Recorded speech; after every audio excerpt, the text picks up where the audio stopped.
Hi friends, இன்றைக்கி நம்ம என்ன பார்க்க போகிறோன்னா முட்டை கிரேவி தான் பண்ண போகிறோம். அதுக்கு தேவையானது 4 எக் எடுத்துருக்கேன். இப்போ முட்டையை வேக வைக்கிறதுக்கு ஒரு பாத்திரத்தில் கொஞ்சமாக தண்ணி விட்டுக்கோங்க. அதில் எடுத்து வச்சுருக்க முட்டை எல்லாத்தையும் பையாக போட்டுக்கலாம்.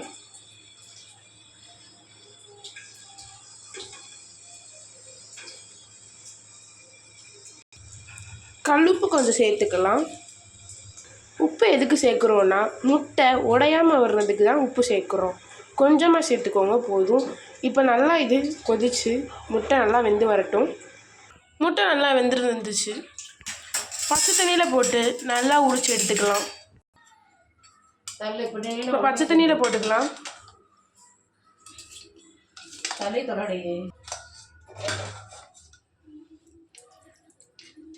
இப்போ ஒரு கடாயில் கொஞ்சமாக எண்ணெய் ஊற்றிக்கலாம்.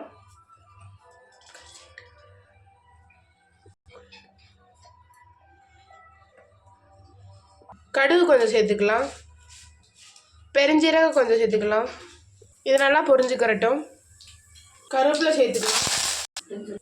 பெரிய வெங்காயம் 2 எடுத்து வெட்டி வச்சுருக்கேன். இது மாதிரி சின்ன சின்னதாக நறுக்கிக்கோங்க. அதையும் சேர்த்துக்கலாம். இஞ்சி பூண்டு 1 ஸ்பூன் சேர்த்துக்கலாம். அது நல்லா வதங்கட்டும். சின்ன 4 தக்காளி குட்டி குட்டியாக நறுக்கிக்கலாம். வெங்காயம் லேசாக வெந்தோடனே தக்காளியை சேர்த்துக்கலாம்.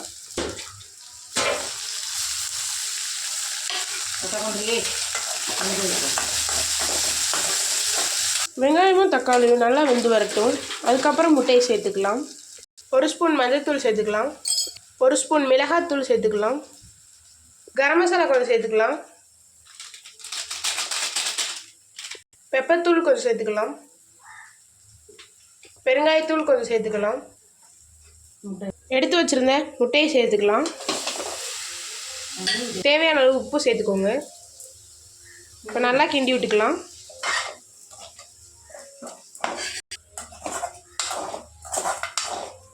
தேங்காய் பால் கொஞ்சம் எடுத்து வச்சுருக்கேன், அதையும் சேர்த்துக்கலாம்.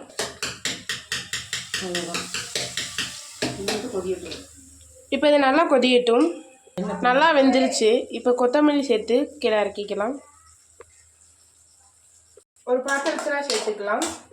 அவ்வளோதான் ஃப்ரெண்ட்ஸ். பிடிச்சிருந்தா லைக் பண்ணுங்கள், ஷேர் பண்ணுங்கள், ஃபாலோ பண்ணுங்கள். Bye friends.